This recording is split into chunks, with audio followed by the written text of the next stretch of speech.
dans Chasse Passion. Gérard Pasquet est auteur du livre La chasse verte. Ce qui nous donne à lire sur l'aménagement des plans d'eau et des marais pour le retour du petit gibier, il le vit en pratique sur son domaine Les Baillis dans le Loiret. Ensuite, nous visiterons le musée international de la chasse à Gien.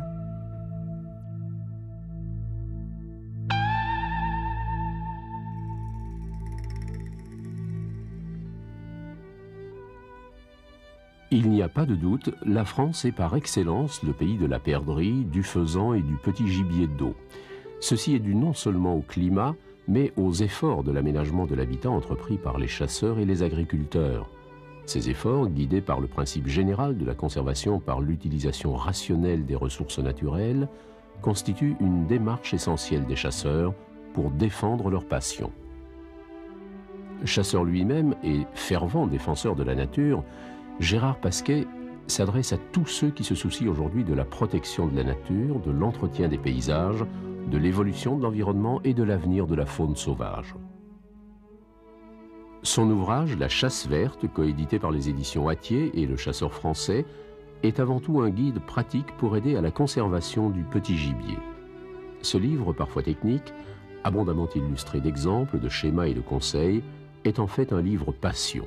Il propose de passer de l'étape de la conservation des espèces à celle fondamentale de la gestion de leur milieu. C'est un peu un laboratoire, non pas de recherche, mais un laboratoire d'observation de la faune sauvage et de la flore. Oui, sûrement. Vous savez, il y a beaucoup de choses à observer, même, je ne sais plus qui disait, il y a plus à observer le long de mon talus que dans toute l'Océanie. C'est une image qui est assez belle, je trouve. Quand on veut se donner la peine de regarder ce qui se passe autour de soi, il se passe vraiment beaucoup de choses dans la nature. Justement, est-ce qu'il y a beaucoup d'observateurs qui viennent ici Oui, il y en a de plus en plus et j'en suis ravi. Il y a des jeunes qui viennent observer, qui viennent travailler. Il y a des moins jeunes qui viennent voir les résultats des bandes herbacées, les conséquences que peut avoir ce type de gestion sur des choses très variées, les oiseaux, les insectes, les lombriciens, les vers de terre qui sont très importants. Et tout ça, ça commence à se développer et à servir, si vous voulez, à des observateurs variés. Et j'en suis ravi. Mais aujourd'hui, est-ce que c'est pas un peu compliqué pour un agriculteur d'aménager son territoire? Ça peut sembler compliqué. Ce qui manque, ce sont des itinéraires pratiques et simples pour mettre en pratique, pour mettre sur le terrain les aménagements que nous préconisons. C'est un peu le but de la chasse verte, c'est de donner des recettes simples pour aménager le territoire en faveur de la faune sauvage. Il y a des recettes, il y a des itinéraires, ce qu'on appelle des itinéraires agricoles, qui sont des itinéraires relativement simples et qui sont très efficaces. Par le cortège d'aménagement dont elle doit s'accompagner dans le domaine des plans d'eau, la chasse peut devenir paradoxalement l'un des meilleurs garants de la conservation d'une faune et d'une flore sauvage, d'une importance considérable et d'une immense diversité. On a eu des grosses pluies récemment, il y a eu de la neige, il y a eu la fonte de neige, il y a eu des grosses pluies, et ça a un petit peu rincé l'étang. C'est assez mauvais signe parce que ça veut dire que l'eau est peu chargée en plancton, c'est-à-dire en nourriture pour les poissons et pour la faune sauvage en général. On peut y remédier ? Pardon ? On peut y remédier ? Oui, tout à fait. On peut y remédier en enrichissant l'eau de l'étang, soit par un apport de fumure organique, comme du fumier par exemple, soit par de la paille tout simplement. C'est la raison pour laquelle vous verrez, on met beaucoup de paille dans les étangs pour favoriser la prolifération de ce phytoplancton, de ces petits organismes végétaux qui favorisent ensuite la production du zooplancton, c'est-à-dire des petits organismes animaux qui sont importants pour la nourriture du poisson et pour la nourriture des canards, et des jeunes canards en particulier. La technique des ballots de paille est efficace rapidement ? Oui, assez rapidement. Dans l'année qui suit, vous avez déjà une bonne efficacité. Mais il ne faut pas hésiter à mettre plusieurs tonnes, quelquefois, de paille à l'hectare.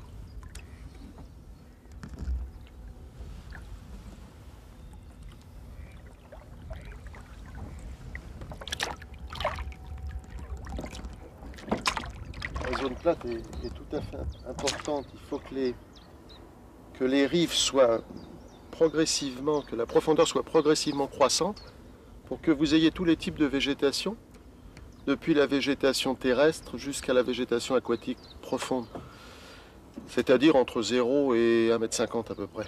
Avec ça, vous allez attirer différents types d'animaux, d'oiseaux. Lorsqu'il y a très peu d'eau, moins de 6 cm d'eau, vous allez attirer des limicoles, les bécassines. 12 cm, vous allez attirer les sarcelles. 24 cm, à partir de 24, je vous dis ça parce que c'est un moyen mémotechnique simple, c'est la règle des 6, 12, 24. 6 cm pour les bécassines, 12 cm pour les sarcelles, 24 cm pour les canards de surface. Et puis dans les grands fonds, vous allez, c'est-à-dire au-delà de 2 mètres, vous allez attirer des canards plongeurs. Et ça, c'est une zone de nidification. Alors. Ça, c'est une zone qui peut également servir à la nidification si la végétation est bien développée. Et vous assistez la nidification par des... Alors, on assiste la nidification spontanée par des systèmes comme celui-là, de nidification artificielle, on pourrait dire, c'est-à-dire qu'on met des structures qui ont en fait comme intérêt d'empêcher les prédateurs de piller les nids. Donc vous voyez, ce sont soit des cagettes en bois, soit des paniers en osier, soit des boîtes comme ici en plastique, remplies de foin, dans lesquelles les cannes vont pouvoir couver à l'abri des prédateurs aériens. Mais vous voyez, on a mis plusieurs caches, c'est-à-dire que les cannes couvent ensemble. On s'était rendu compte de ça parce qu'on avait laissé un jour des bottes de paille sur un îlot, et on a vu que ces bottes de paille étaient colonisées par 3, 4, 5 cannes, qui chacune avait fait leur logette séparée et qui couvaient ensemble dans une même botte de paille. D'où l'idée qui nous est venue de réunir, de faire des nichoirs collectifs qui marchent très bien. Et quel est l'intérêt des petits îlots qu'on voit? Alors les petits îlots, si vous voulez, ça écarte, ça soustrait les oiseaux, les cannes notamment qui couvent, à la prédation des prédateurs terrestres. C'est-à-dire qu'un renard ne va pas traverser un étang pour venir prédater un nid ou une canne sur son nid. Évidemment, ça n'évite pas la prédation par les oiseaux. Mais justement, c'est tout l'intérêt de ces nichoirs qui protègent les cannes en train de couver de la vue perçante des prédateurs aériens. Alors là, nous sommes au marais. C'est un marais qui a été créé de toutes pièces il y a maintenant 7 ans, 8 ans. C'était une terre qui était très mauvaise, une terre agricole humide qui n'avait que de très mauvais résultats. Et en quelques jours, en 3 ou 4 jours de travail de pelle et de bulle, on a pu réaliser ce marais qui fait à peu près 4 hectares, dont 2,5 hectares en eau libre, plus le reste en marécage. Alors c'est essentiellement destiné aux bécassines. Bon, c'est excellent pour le canard et les sarcelles, mais disons que ça a un attrait particulier pour les limicoles et pour les bécassines en particulier. Alors, les bécassines ont besoin, pour apprécier un marais, que la végétation soit basse. Si vous avez des grands arbres, si vous avez de la végétation comme ces marsaules qui poussent de façon trop importante, ça devient un mauvais marais à bécassines. Donc ça veut dire quoi? Ça veut dire qu'un marais, ça s'entretient.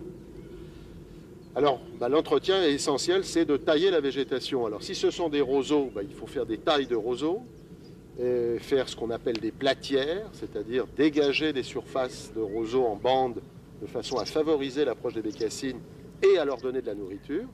Et puis si c'est de la végétation comme celle-là, ça veut dire qu'il faut tailler tous les ans. Alors tous les ans, moi je mets mes neveux, ma famille, et puis je m'y mets aussi avec des taille-haies, avec des serpes, avec des croissants, et on coupe ces marsaules de façon à abaisser la végétation. L'entretien d'un marais comme ça coûte combien, plus ou moins, par an?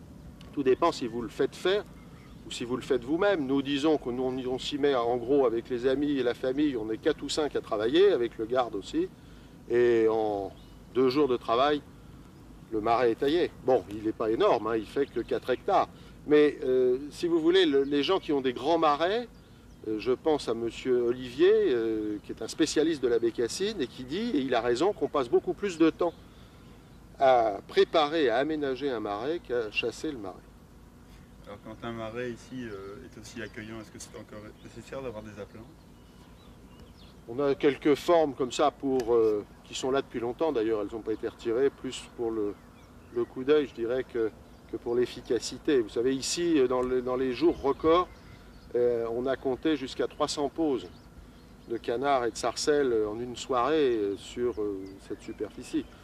Donc quand ça vient bien, grâce à l'agrainage notamment, parce que les oiseaux sont nourris, là encore il y a un accueil très favorable, hein. Il y a non seulement l'environnement, mais il y a également la nourriture.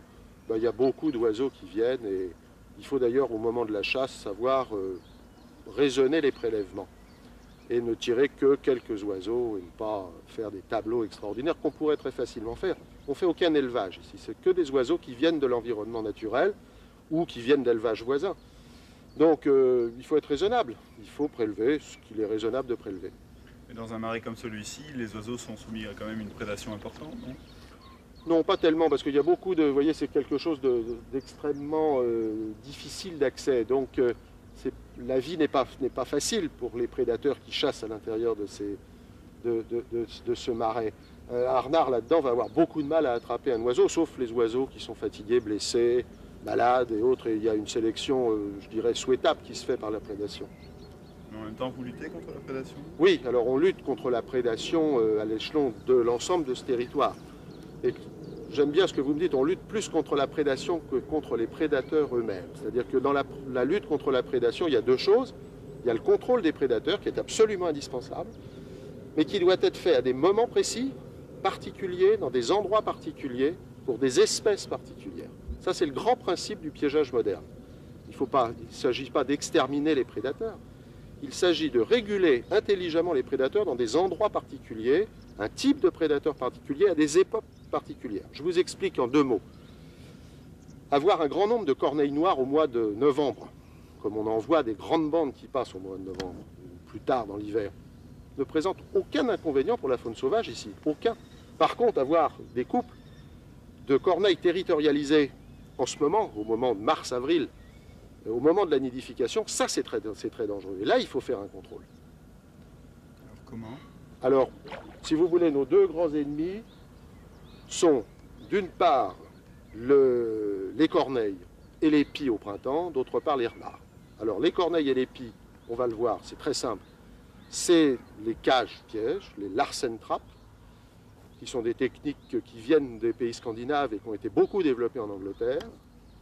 Et pour le renard, le collet à arrêtoire et les nouveaux pièges à lacets du style du Belle-Île ou d'un piège nouveau mis au point par un homme formidable, un garde-chasse, un vieux garde-chasse très ingénieux qui s'appelle M. Billard et qui a fait un piège qui est remarquable, un piège à lacets tout à fait remarquable.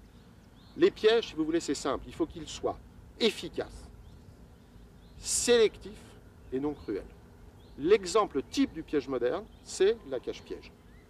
La cache-piège qui utilise un appelant vivant est un piège qui est efficace, parce qu'on prend très rapidement les pieds et les corneilles territorialisées, est un piège qui est sélectif. Si vous prenez un animal qui n'est pas un animal que vous souhaitez prendre, ou a fortiori qui est un animal protégé, vous pouvez très facilement le relâcher. Et c'est un piège qui est non cruel, puisque les animaux sont pris vivants. Donc il suffit après de les mettre à mort le plus proprement possible, bien sûr, et le plus rapidement possible. Bastien, vous êtes garde-chasse et c'est vous qui vous occupez des pièges ? Oui, tout à fait. Entre autres, des pièges, ainsi que toute la partie élevage que vous avez vu tout au long de cette journée, et également la partie culture couverte de chasse exclusivement. Alors ici, on est en présence de quel type de piège ? Ici, vous avez cette cage Happy qui est donc un Larsen Trap. C'est donc un piège, donc dans le cas présent, avec comme appelant une pie, mais on peut également y mettre une corneille. Donc c'est un piège à corvidé. Donc comme je le dis, c'est très sélectif. En fonction de l'appelant qui y est mis, on prendra donc ses congénères.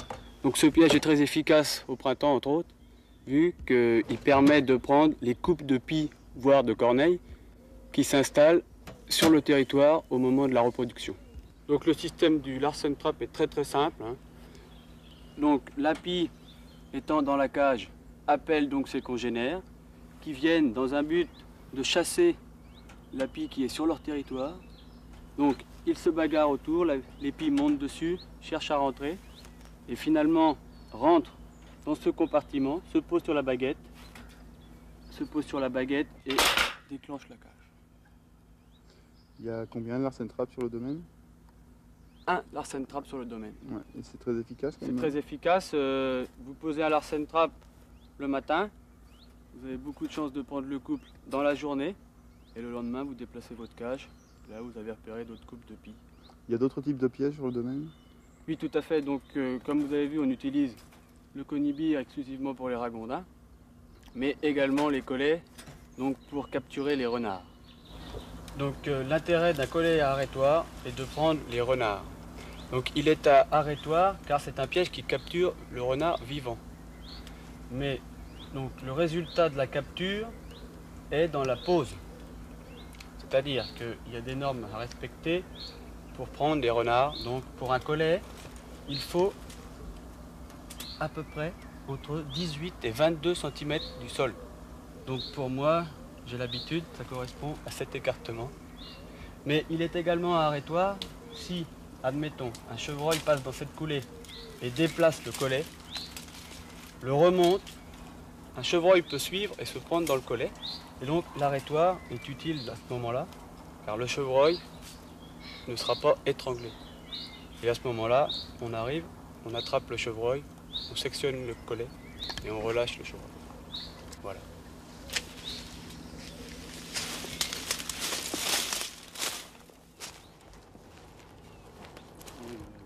On en remet un là. Oui, oui.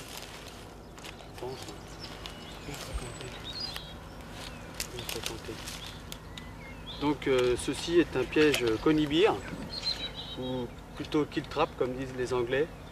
Donc en situation telle qu'on va le poser, sera réservé exclusivement pour les ragondins. On va le mettre dans la coulée. Vous voyez, on a repéré une belle coulée et Sébastien a mis des piquets déjà pour placer son piège. Les ragondins fréquentent bien ce passage-là.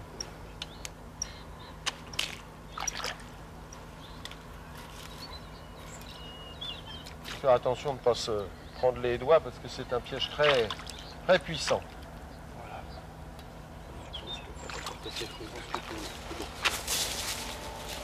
Et c'est un piège qui tue. Hein. C'est un piège donc qui n'est pas cruel parce que l'animal qui est pris là-dedans, il est tué dans les 2 secondes qui suivent. Hein.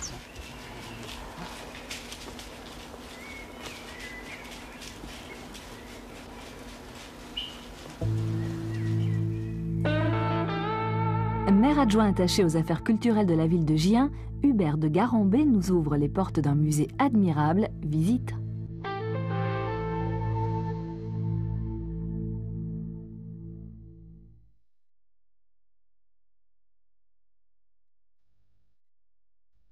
Dominant la ville et la Loire, le château de Gien a appartenu au XIVe siècle à la couronne. Il s'inscrit dès lors dans le cours de l'histoire de France.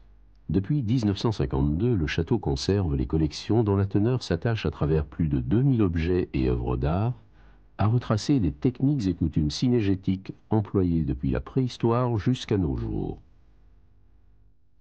Alors j'aime évidemment le château de ma ville parce que j'y ai toutes mes racines, mais j'aime également les autres musées français. Le château de Gien a peut-être cette particularité, c'est qu'il porte le nom de musée international. Il est le seul musée européen consacré aux arts de la chasse à porter ce titre international, qui lui vaut de posséder des collections qui viennent du monde entier. Et ça, c'est particulièrement intéressant. Nous avons, je crois, également le plus grand musée d'Europe sur la chasse au niveau du nombre d'objets d'art et de pièces, puisque nous avons 15 salles qui sont consacrées aux arts de la chasse.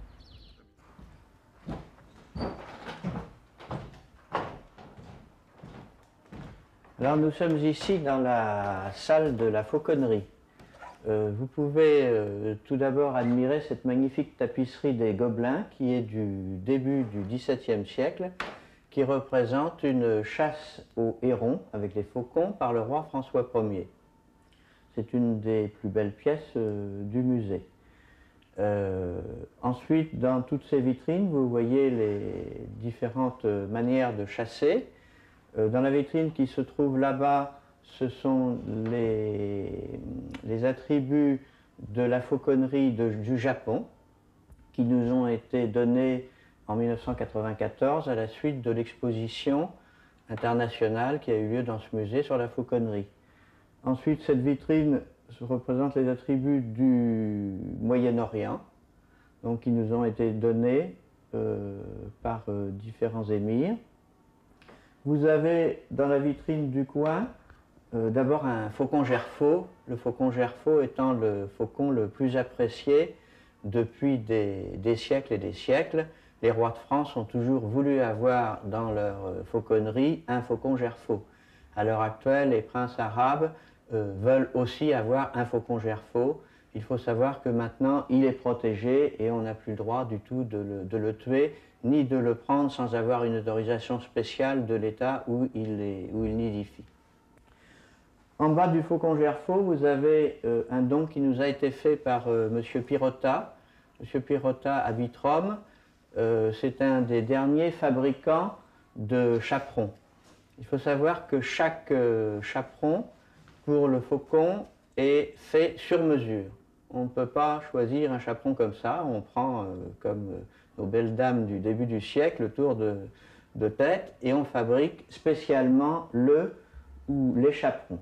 Si la fauconnerie peut paraître un art un peu désuet pour nos contemporains, il faut savoir qu'il reste quand même en France 250 personnes affiliées à l'ANFA, qui est l'Association nationale des fauconniers et autoursiers, que sur ces 250, il y a environ 6 fauconniers tout à fait performants et sans doute une vingtaine ou une trentaine d'autoursiers.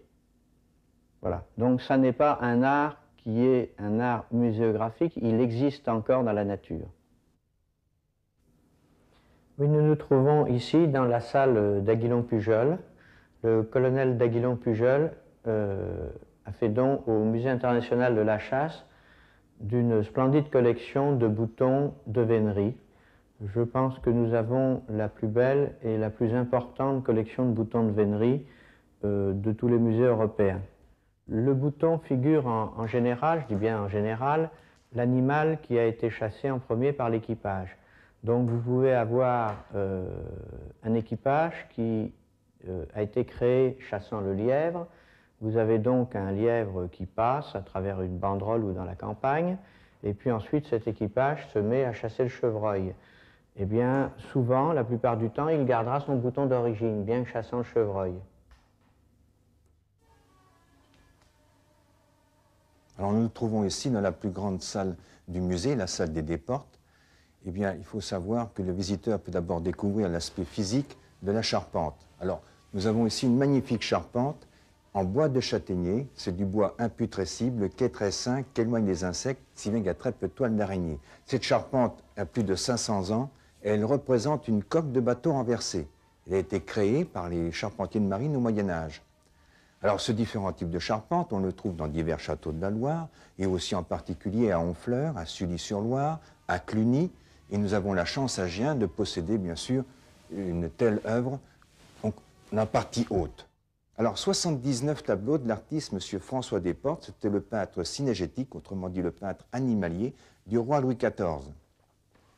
Alors, en particulier, bon, c'est un fond, tous les tableaux sont de François Desportes, excepté 3, qu'on va découvrir tout à l'heure, mais nous avons ici donc un fond d'atelier de Sèvres qu'il a légué pour le musée de la chasse. C'est très riche, je pense que c'est une très grande collection que le musée de la chasse peut obtenir.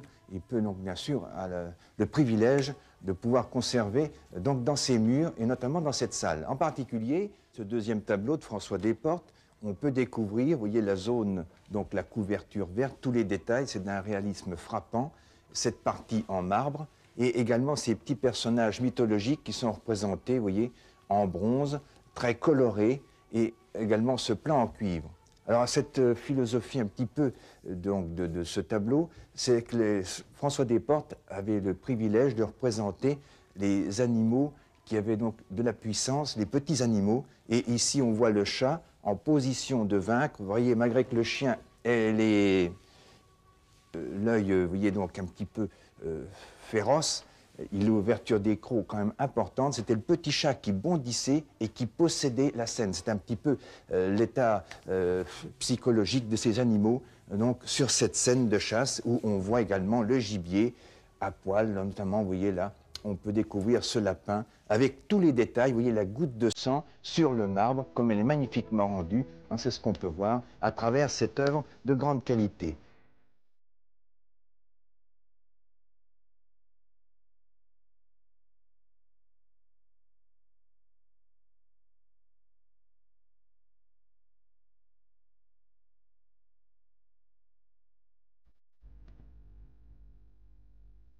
Exposées dans 13 salles, les collections méritent une visite personnelle à Gien. De nombreux thèmes sont approchés: l'évolution de l'arme de chasse à partir du XVIe, la vénerie, les trompes et la fauconnerie. De plus, nous pouvons y admirer notamment les œuvres de Florentin Brigot et François Desportes. Aussi, le don de la collection de trophées de M. Étier de Bois-Lambert, grand chancelier de l'Ordre de la Libération et président d'honneur du Conseil international de la chasse, témoigne de l'intérêt de l'activité tant cynégétique que protectrice menée par la Société des Amis du Musée.